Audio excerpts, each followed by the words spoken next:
What's up, YouTube? It's Shaka Boy OB back with episode 15 of Huts Tight, season 2. Obviously, I'm not alone this week. I have a special guest. Combat Ninja 10. That's his gamer tag on Xbox. All right, Xbox. So we got some beers here. We'll get straight to those. We got a couple from Sun King Brewery down in Indianapolis. We got the Cream Ale and the Oktoberfest. And then also from Indiana, a bunch of local stuff tonight. We got the Dry Hop Cider from 2E's down in Huntington. It's about 20 miles south of us. So we're going to start pouring those up right now. We're going to try the Oktoberfest first. You can check all these out in the brew tube on screen.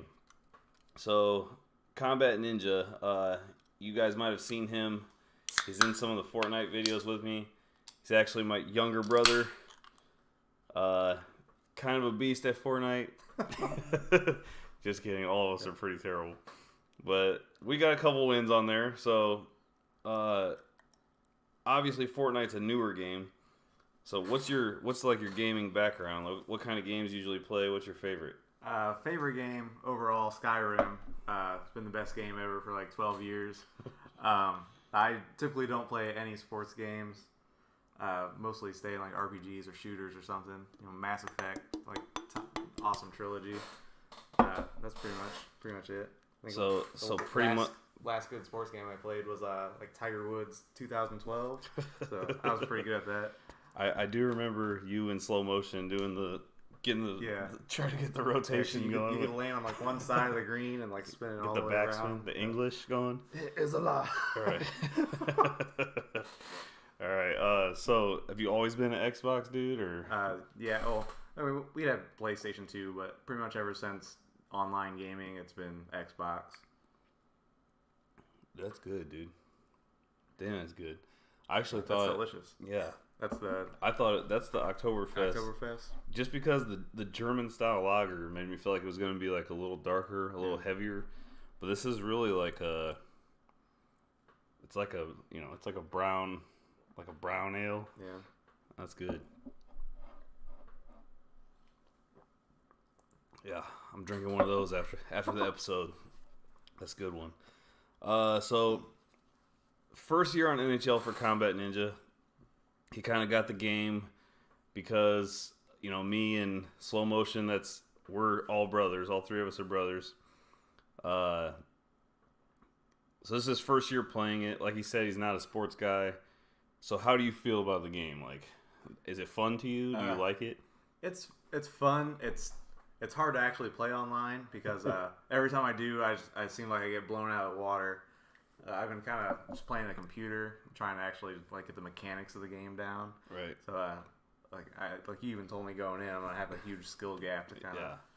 There's definitely a skill gap, especially jumping online. But one of the things I do like this year that is user friendly to first year HUT players or just NHL players in general is all of the offline stuff they have. Yeah. Because there is a lot of advanced controls, all of that going on. So the offline modes are really good they're there to familiarize yourself with the game, and that's good because that hasn't always been there. I've been playing it for a long, long time, so it's just the small changes come natural year to year, but someone that hasn't seen any of these changes and they're just jumping right into a new game, it can be a little overwhelming to actually catch up and compete. So going on with NHL, what's your favorite NHL team? Favorite beer? Tight food suggestion. All right. So Predators. Was it Tight Food? What's your favorite beer? If you have one. Probably Coors Light. Okay. It's easy. Right. And Tight Food, cheese fries.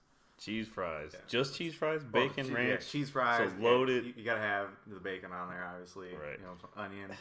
Yeah. So just cheese fries, but that just kind of insinuates you load them up. Yeah, they have to be tight. Everything. It's tight food here. I mean, you don't put some craft singles on there or anything. Right. And the Hut's tight favorite, who is your goalie? The Wilds goalie, Dunnick. Dubnik. Yeah. Yep. That's him. All right. So, How's he been for you then? Pretty good? Well, 82 overall on the game. yeah, I mean, as long as my defense is in there, I don't get them out of position or anything. Usually pretty Right. solid. All right. Yeah, he is Yeah. kind of he's always a little bit, he's not always the highest overall. He's always right there in the middle where it comes to like the starting goalies of the league. But he seems like he is kind of a popular one. Yeah. I don't, with me playing online quite a bit, I don't see a lot of my opponents having him because his synergy is not one of the top ones that people are trying to activate. There's no good starting goalie that has burner, which that's everybody's favorite synergy. There was the Talbot last week on Team of the Week. He had burner. But other than that, I see a lot of people using Bobrovsky because he has the beauty. That's who I use. My goalie is Bobrovsky, and he's been insanely good for me. I had Bernie Parent for a little bit, and I sold him off because I was like, I don't need an 87 goalie. All goalies are the same. So, real quick, we got something new. Since I have a guest, I don't usually have a guest. Lightning round. 5 quick questions. Here we go. You have like 1 second to answer each of these. All right? Here we go. PS4 or Xbox? Xbox. Solos, duos, or squads? Squads. MGK or Eminem? Eminem. Bud Light, Coors Light, Miller Light? Coors. Hut or Club? Club. Club? This is Hut's tight. Well, good night, everybody. All right, so we covered the beers, covered the guests. Let's jump into some of these new cards. The new cards been rolling out kind of slow. That's okay though. I'm fine with that. We don't have any. The market's not crazy yet. Everyone's teams they're still using a lot of gold base cards for the most part. Some of the better alumni are seeing play, like Yari Curry, Paul Coffey, Borje Salming. Some goalies you don't see a ton. You see some Howard Chucks, some Pat LaFontaines, stuff like that. Some Robitaille. So for notable cards, we got Team of the Week, 84 overall Ehlers. He's got burner, pretty solid, especially because there's Tyler Seguin, Voracek, and like McDavid as far as base cards go for burners. Other than that, you got to have like some of the expensive alumni or like the 90 overall Solani, stuff like that. There's an 85 overall Marchessault he's got speedsters. 84 overall Bo Horvat on Team of the Week, Face-Off Masters, and an 85 overall Oliver Ekman-Larsson. Synergy's got Breakout Masters, not the best, but he is an 85 overall, and he seems to be a favorite that doesn't usually see a ton of upgrades. Basically, he gets some upgrades, but he usually doesn't hit like 99, usually. And I think that's just due to he's on the Coyotes and they suck. So, for new alumni, we got Pete Lepresti. And the only reason I'm bringing him up, he's an 82 overall goalie, but his two synergies are the beauty and burner. You want to be looking out for guys that have that because as of right now, it's extremely hard to activate both of those. And like I said in the last episode of Hut's Tight, that's like this year's Thread the Needle, Silky Smooth combo. Like those are the two team synergies you want to be activating in the long run here. So stuff like that you want to look out for. Then we had the 90 overall Solani on last week's alumni drop, burner and call the shot. And we got Jack, however you say it, Jaquez Plante or Plant, whatever, 90 overall goalie. He's a Canadiens alumni. And we got Gillies, 87 overall. I'm gonna get to these alumni. I want to dive deeper into them because I have some other topics to talk about as far as the alumni. So I'm gonna kind of bounce these ideas off you because it works out perfect that when it comes to hockey history, I know not a lot, but I know a lot of the cooler stuff from my era, stuff growing up as a kid. I remember the Avalanche Red Wings rivalry. I remember all that going on. When I first started playing hockey, I wanted to be a goalie.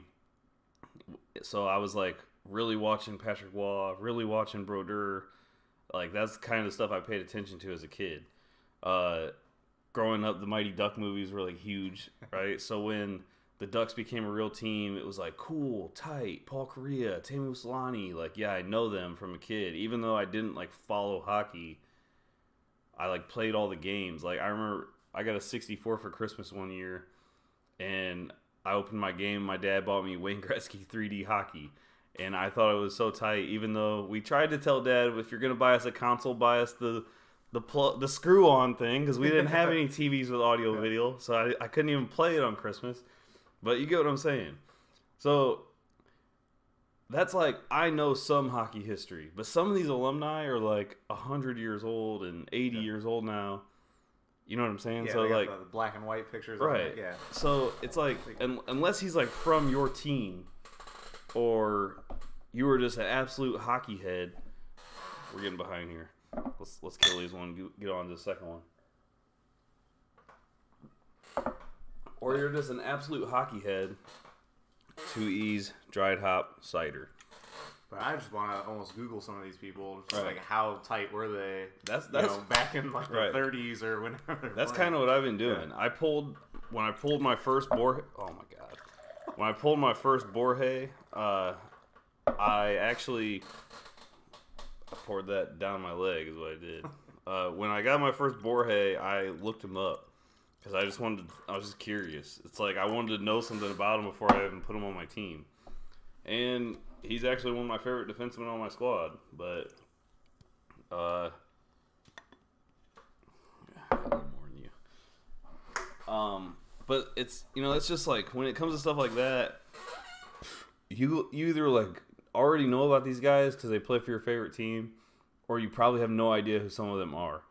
And I think that's like kind of a huge miss. Like in past games, it's always been really popular legends that like almost everyone has heard of. Like when I just say the name Martin Brodeur, you've heard that name before. I've heard the name. Right. Yeah. But so he's heard the name, but it's like you might not know he was a goalie. Yeah. But I know you've heard the name. Yeah. Like even like Patrick Waugh. Like Yeah. I know you've heard those names. So even like someone like Combat Ninja here that isn't like a hockey head, he knows those players. It's like just kind of familiar. When these guys, it's kind of like, who the fuck is this guy? But also like the alumni that don't have a set to turn them into a legend card. I don't know. It's kind of a miss for me on that, because some of these guys, they're like 85 overalls and they're just going to get lost in the game. Like they're not going to show up again on these teams unless they're from your favorite team and you're building like an alumni squad. That's a possibility. So I don't know. Some of these things are like hits. Some of them are misses. I like the ones that do upgrade to sets. I feel like they did use the popular ones for that. And then week to week, they're dropping these alumni, and it's like, for the most part, we don't know these guys. You have to like Google them. I don't like that the Penguins only have still, I know it's only like 3 weeks into release date, but the Penguins only have Mario Lemieux under their thing. Is that good? It's delicious. Like, I can see you buying like 6-packs of that all the time. That's a solid cider. It is like, it's like not sweet either. It almost does taste like kind of winey, doesn't it? It's weird. I don't think you mentioned it when you introduced it, but it's from a winery. Yeah, 2E's is a winery in Huntington, Indiana. They made a cider. I happened to see it at the liquor store. I guess it's not too much different. It kind of does taste. It tastes like wine almost.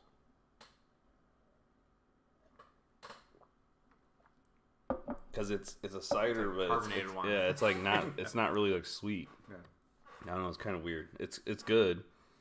I like the beer, the Oktoberfest better.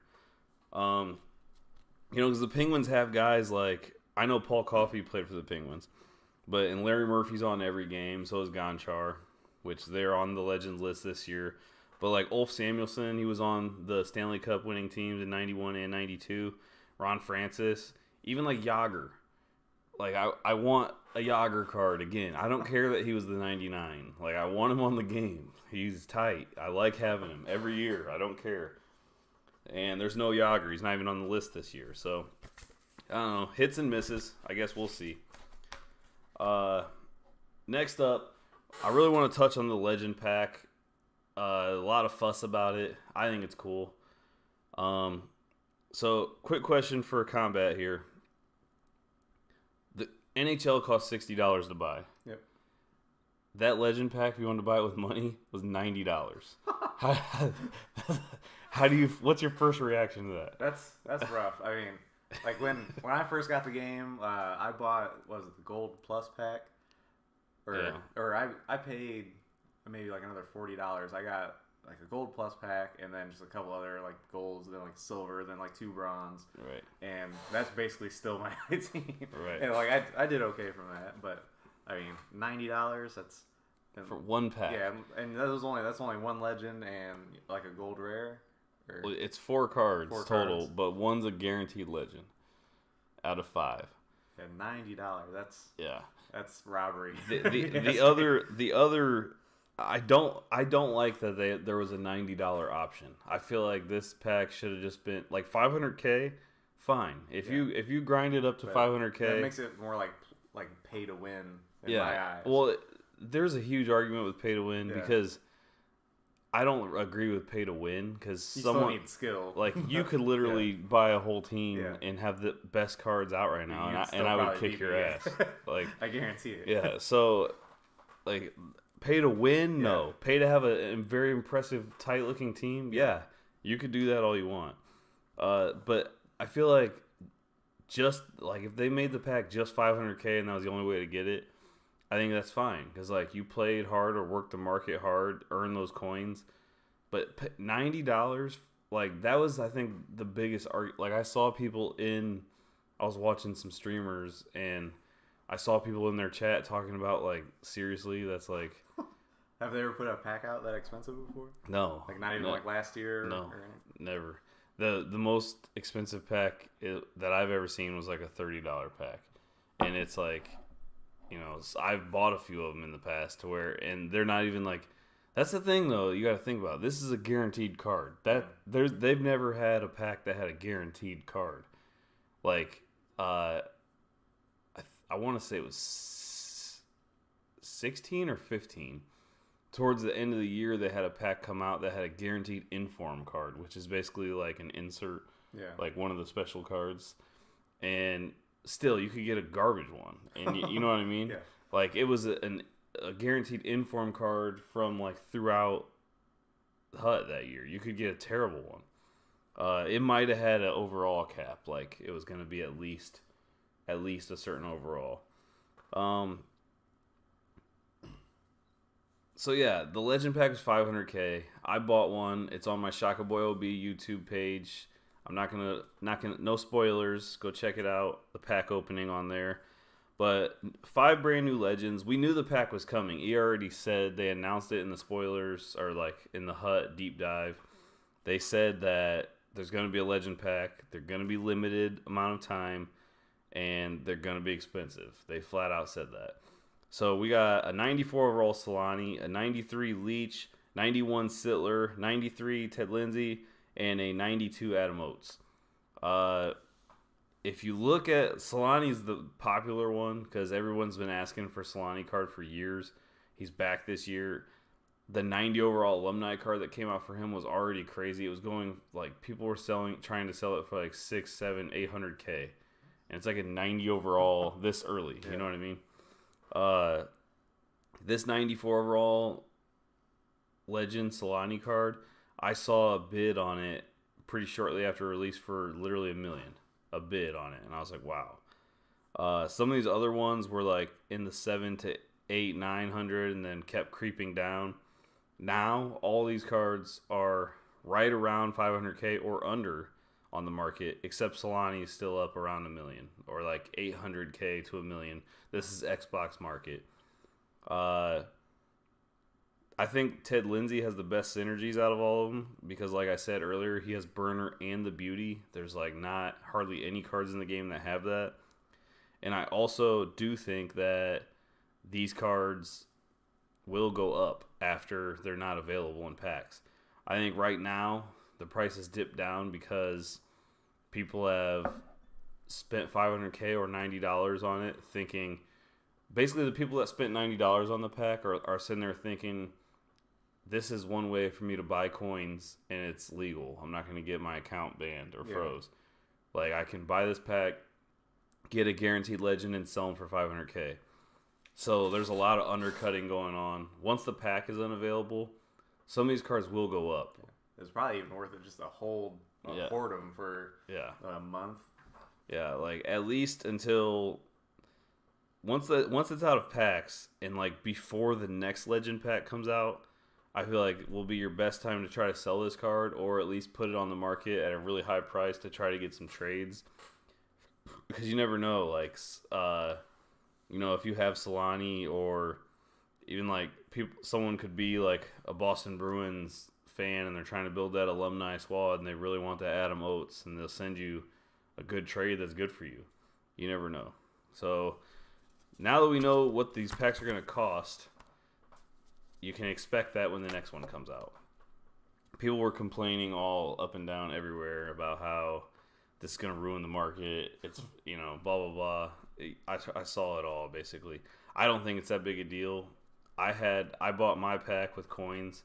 I had 585K, and I had barely spent any coins on anything this year. Like, I built my team out of, like, buying some packs, selling players I didn't want, and building it from there. And then once I was done, I built my coin stack up in, like, 2 weeks. And I don't play the market. It was just from doing daily challenges, doing the objectives, and doing the reroll sets, and I got lucky a couple times, and I was able to replace a bunch of my gold rares that are like decently priced with a free reroll card and sell them, and that's how I pretty much earned my team.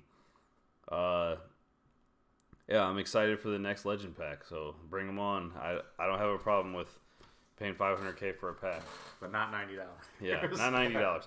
Last year. If this was last year, I probably would have bought one for $90. I was so dumb last year. I was buying whatever pack, 10 of them, 15. I would just rip packs nonstop last year. And, yeah, I don't know why I got so deep into it. Because I always say I'm going to do better next year on packs, and I never do. But this year I'm doing great. I spent probably like I think the first week it was out, because I know I probably spent like 100 on packs That's not bad. The night it came out, and then I probably spent like 20 over the next few days, and I've done some more of that still. So I've probably spent like $250 on packs this year, and my team's good. I don't need to buy packs right now, and I don't plan on it unless this happens. Last topic. So you don't know what these cards are, so I want to get you familiar with what they are pretty much, and see which one you would prefer. All right. So basically, Evo or Movember, that's the conversation here. They're basically the same card. The title basically just describes how they're released. Okay, so last year Evos trickled out like 4 at a time every week, sometimes 5, sometimes 6. It just Depends. Around the 4 to 6 range came out weekly. And basically what it was is, like, say I think the first big major week of Evos last year was they released Carey Price, Sidney Crosby, and Ovechkin. Okay. So it's a card that comes out. It's an insert card. You can only get it that week. And basically you have to, or it'll be like, say their base card is an 87, the Evo will be an 87, okay? But say next week they make Team of the Week, their Team of the Week will be an 88, the Evo upgrades to an 88, and their base card will still just be an 87, like, you know what I mean? All right. So the Evo and the Movembers, they always upgrade to the highest overall card. But the way it works was Evos trickled out all year long, which I think boosted pack sales as far as. Oh, I'm behind. So, let me make sure I understand. Even if you're holding the Evo card like on your team, the next one comes out, it's gonna upgrade. Even though it's on your team, you don't have to pull a new one. Right. You don't have to get a new one. It just matches. It's almost like a wild card. All right. It just matches their whatever they upgrade to. I got it. So, but at the end of the year, Team of the Years come out. And that goes one step further. That's when it gets confusing. Because And they haven't mentioned anything about this year. That's why we're just like, what's going on? You know? So basically, a team of the year goes up and above the Evo. Because Evos and Movembers only upgrade from performance-based upgrades. Okay. So, like, you know how there's sets on the game, right? Say they come out with a set and, like, the master card in the set is like a 95 overall PK Subban. Okay, so if a set card comes out that's like a master card of him, you have to do the set to get him. It does not upgrade because it's not a performance upgrade. It's not like he scored 4 goals in a night and got a prime time. You know what I mean? A player of the game card. It's a set. So his Evo would not be a 95, but if his team of the year came out and it was only a 93 overall, and then he came out with a set, because the team of the year always has to be the highest rated card. That's the way it works. All right. So it's the best one you can get. Right. Yeah. So even just like last year there was a lot of talk on Reddit, speculation. Let's pour up this last one. All right. There was a lot of speculation because Duncan Keith, defenseman for the Blackhawks, He didn't get like any upgrades all year last year. He pretty much sucked all year. So he didn't get like no upgrades. But then he made community team of the year. He was on the community team of the year, and he got I want to say like a 92, 91, something like that upgrade. He got a team of the year on the community, right? Then after that, they came out with these sets that came out with a 99 Duncan Keith, and everyone was like, what the hell? Like, out of nowhere. Yeah. So the set was a 99 Duncan Keith, and everyone was like, oh, shit, that's going to make his team of the year a 99. And then some people were like, no, it's not. No, it's not, because it's only performance-based. But the performance-based upgrade was only for Evo in November. Yeah. It's not – it didn't have anything to do with team of the year. Team of the year always upgrades to the highest. So, sure enough, people were buying up those Duncan Keith, speculating, and then when that set came out, it bumped his team of the year up to a 99. Yeah. So, that was kind of tight. Movembers, on the other hand, the last time we had Movembers was 17. Well, they tried to do some bullshit Movembers. Like, they still had Movember cards last year, but they didn't do what they usually do. They changed it up on us. So, in 17... we had the Movembers that upgrade, but what they did is each week in November, only in November, they released one player from each team, so 30 a week, one from each team, and for the whole month of November. So like 120 cards came out basically, and then that was it. That was it for Movembers. So the cool thing about that is that as far as the year goes on, they get more rare, and like they're upgrading through the year. And they get more and more rare. Okay. You know what I'm saying? But, like, Evo's trickled out. And it was kind of annoying because, like, you know, there was, like, weeks going by, like, when am I going to get so-and-so? I want him. And, like trying to pull him out of a pack. Yeah. And it's, like, by the time, well, I mean, like, say your favorite player is Subban. And it's, like, March by the time his Evo comes out. And it's like the year's almost over. Yeah. Like I quit playing in a month. You know what I mean? And it's like I still don't have my favorite player's Evo. So that was kind of let's give this a try. I'm pretty sure we've had this before, right? So it's not really trying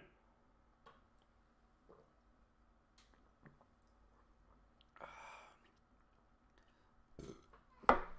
Solid. Do you like the Oktoberfest better? Yeah. Than that? It does have a little more flavor. This tastes. It's almost like the same color, but it tastes more just like a real light beer. Yeah, it tastes just like a regular, any beer. So when it comes down to it, I told my wife straight up, like, hey, in November, I'm buying packs. Because November was exciting. It was like an exciting time for Hut. And when Evos trickle out, it kind of just spread out that excitement. Yeah. You know what I'm saying? I don't know. And then it seemed like every week I was like, ooh, this dude's Evo's out. I got to get it. You know, and it was just, but really I don't feel that way. It's just like I was getting excited about Evos I wouldn't normally be excited about just because they're coming out. Yeah. I think Movember was just always really tight. And I kind of hope they really go back to that this year. So What do you think you would prefer out of those? Well, like I could see like Evo being like super tight like early. I mean, if you say like you said your favorite player comes out month 2, Right. and like obviously hold on to him. That's that's a good card to try and pull, but that is you're going to be chasing packs trying to rip him out. Right. Plus, he's only available for like a week too. Yeah. So I if mean, you like hold off just to if get you your see him favorite coming player, out, you're gonna say, all right, well, I'm gonna be buying some packs this week. But right. I mean, it was really just I would have to say Evo, but it depends on when it comes out. That's or why I think when or who it comes out. right. That's why November was exciting. You knew you were getting all of them that month, so it's like you didn't have to wait all year long. It's like I just feel like I'd be salty if my favorite player didn't come out. Yeah. You know what I mean? Like last year, Malkin came out really early, so I was hyped about that. I never actually pulled one. I believe, if I remember right, Malkin came out with Burns on the Evo, and I pulled 2 Burns then, and then I sold a Burns and bought a Malkin. But I think I sold and bought Malkin so many times. By the end of the year, though, he came out in that same set that Duncan Keith came out on, and it boosted his card to every single stat on his whole card was a 99, so he could finally take face-offs. And he was probably one of the best cards in the game, honestly. Nice. But this has been my first. We're gonna wrap it up right there. So I'm going November, and you're going Evo. I'm going Evo. All right. Well, I guess we will see. We don't know that they might not have either one of them. I know as far as it looks, they got rid of flashback cards. I think the alumni cards are kind of wrapping all of that up to where they don't need flashbacks. We don't know about flash forwards because last year, usually there's like, as far as inserts go, there's Team of the Week, which we've seen those. Those are never going away. There's milestones. Then it used to be Player of the Game. Last year switched to Prime Time.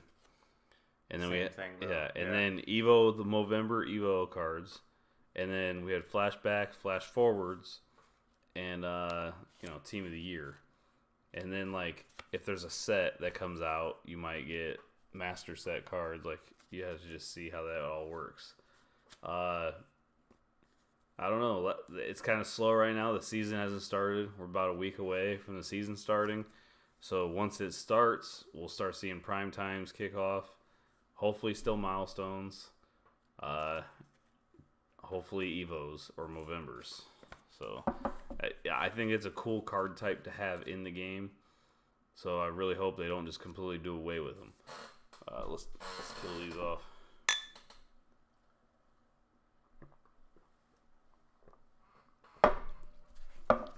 And there you have it. It's been another episode of Hut's Tight, episode 15. See you back in 1 to 2 weeks, whenever we get around to it, for episode 16. That's it. Tight.